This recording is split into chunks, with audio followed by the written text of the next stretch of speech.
My name is Rachel. I married my husband John 3 years ago, and we've been living happily ever since. Both of us work hard, so we live comfortably, spending our days off on trips and having fun together. And now there's a new life growing inside me. My belly isn't noticeable yet, but the baby is almost at 13 weeks. I was hoping to announce the news to everyone once I got to my second trimester. My life was complete with my beloved husband and our cute baby on the way. We're not particularly wealthy, but we manage a decent living, and I would say people may consider us to be couple goals. But there's one thing that bothers me. It's my husband's sister, my sister-in-law. I just can't get along with her. My in-laws are really nice people and have treated me like a real daughter since we first met. But my sister-in-law didn't like that and started making snide remarks about me. Even at our wedding, she complained about the food and embarrassed the staff and kept asking me, "How much did you spend on this? It's John's money, isn't it? You could have at least kept it a couple of notches down." Saying that, she only made sarcastic remarks to me. She clearly doesn't like me and behaves like that every time we meet. Because I don't meet my sister-in-law that often, and it's just a matter of putting up with her once in a while, I kept telling myself that it's okay. However, she started to stay at our house very often. She got married before us and has a daughter who just turned 4. She and her husband always liked to travel, and now that their daughter is a bit older, they've started to travel a lot in the past 2 years, and they always stay at our house the night before their trips. It's true that our apartment is just 20 minutes by car from the airport. Even though they could just head straight to the airport instead of coming to our place, they always spend the night at our house before departing for their trip the next day. At first, I didn't mind, but it's starting to become a regular occurrence, and I really don't like it.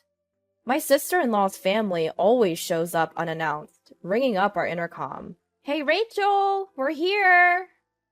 It happened again while I was having dinner with my husband.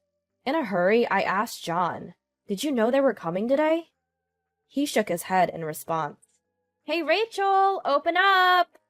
That loud yell from the other side of the front door left me with no choice but to open it.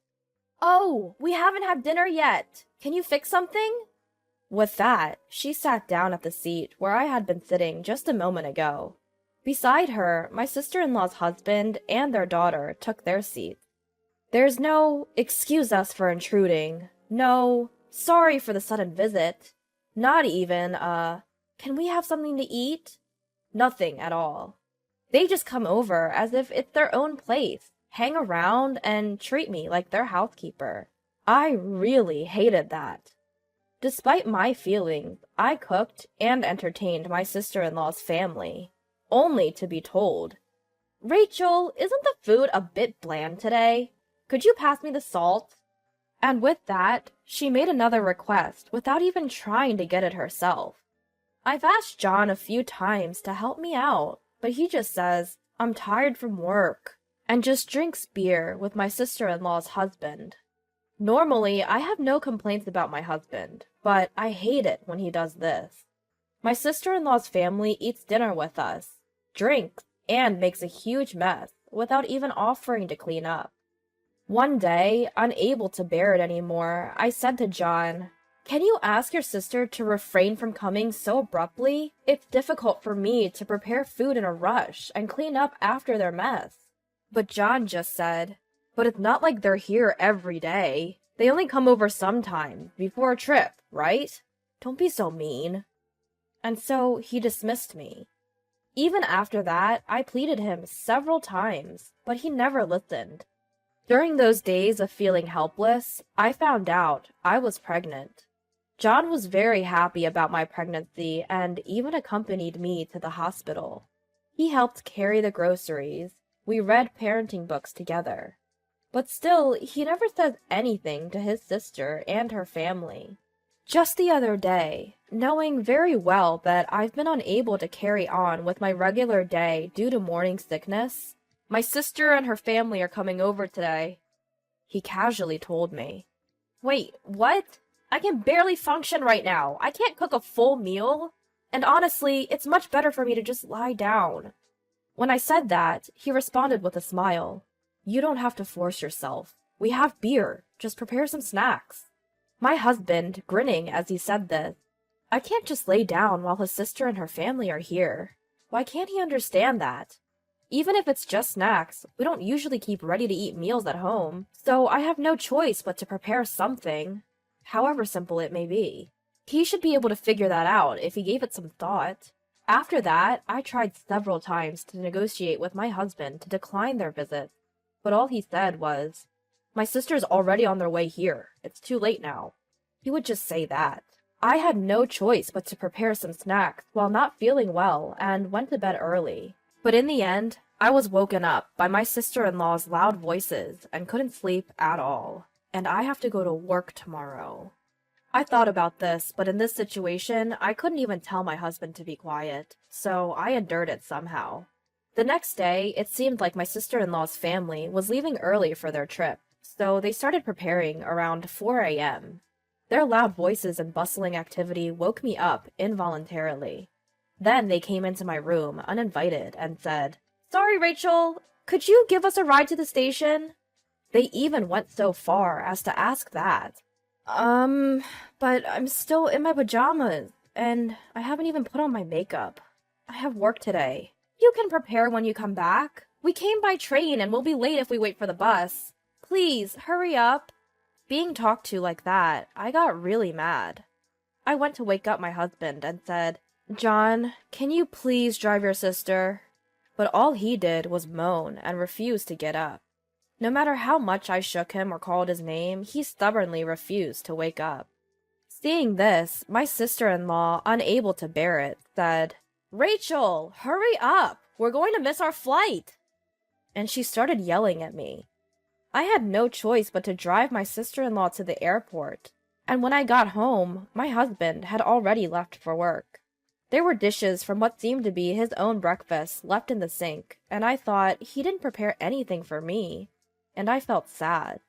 2 months later, when my belly started having a noticeable bump, I had some leftover paid time off, so I decided to cut work off in the morning and go home. That's when I noticed a voicemail message on our home phone. When I played it back, it was a message from my sister-in-law saying, Hey Rachel, it's me. I'll be coming over again this evening. Thanks. Hearing that, I thought, if I stay, I'll just be used as a maid again, and I hurriedly packed my things. I decided to tell my husband that I had something to do and was going back to my parents' house. With that thought, I was about to leave with just the bare essentials when an idea came to me. I left the bags I had prepared at the entrance and checked the contents of the pantry. Just yesterday, I used up all the groceries, so there's almost nothing left in the fridge. There was only one frozen pasta left in the freezer, but I gathered all the instant ramen and a few ready-to-eat meals I had kept for emergencies, took them all, and went back to my parents' house. A few hours after arriving at my parents' house, I got a call from my husband. Rachel, my sisters are coming today, you know. Where are you? They said they left a voice message. A voice message? I don't think there was any.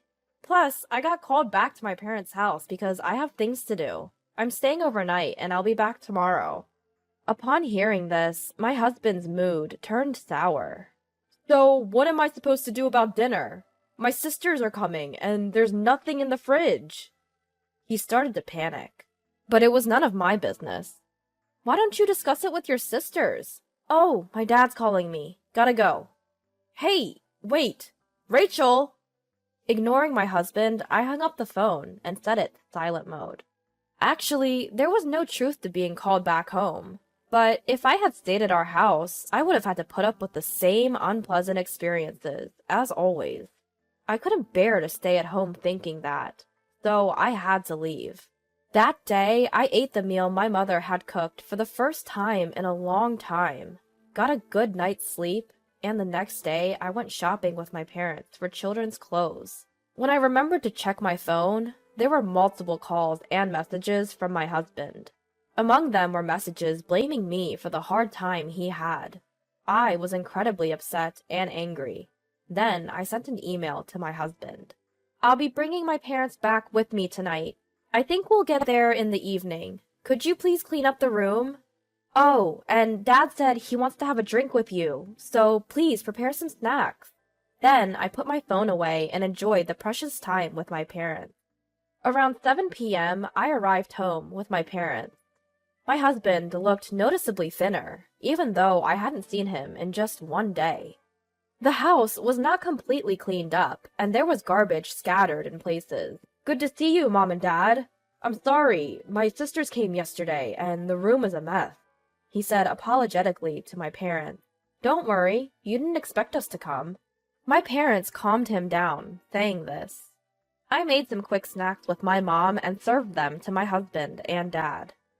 "So, your sisters came yesterday. Must have been tough, huh?" my dad asked my husband. Then John opened his mouth and began talking about how hard he had had it. When my sister-in-laws realized there was nothing at home, they got in a bad mood and said, "Order us something already." Apparently, they had John order whatever they wanted, like pizza and sushi. On top of that, they made John go to the convenience store alone to buy drinks, alcohol, and snacks. When the delivery arrived, they demanded money from John.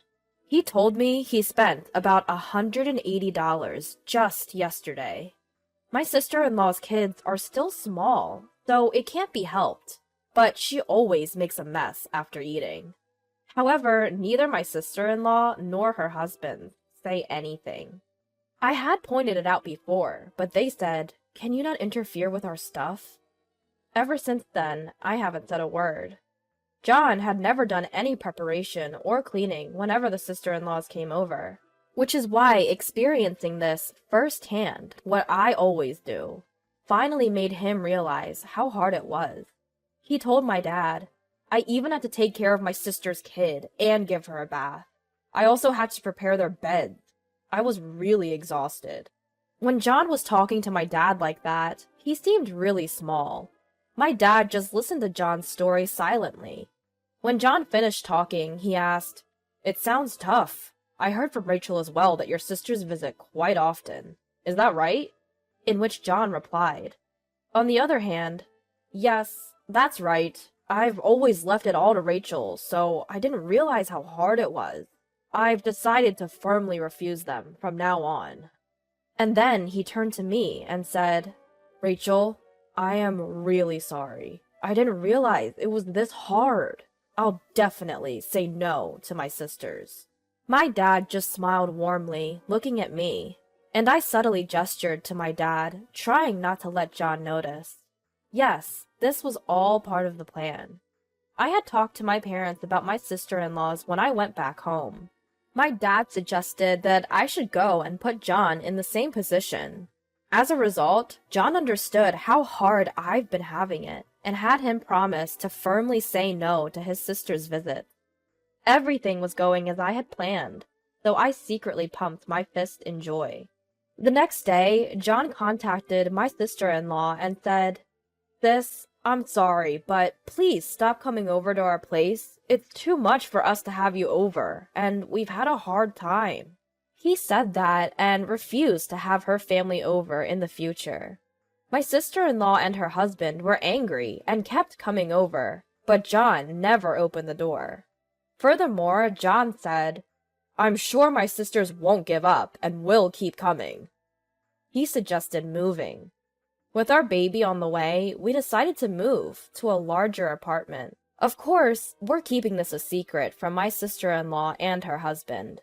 We spoke to John's parents about the situation and asked them not to disclose our new address to my sister-in-law's family. Since then, they have stopped coming over. In fact, our interaction with my sister-in-law's family has significantly decreased. We're relieved that we no longer have to deal with them.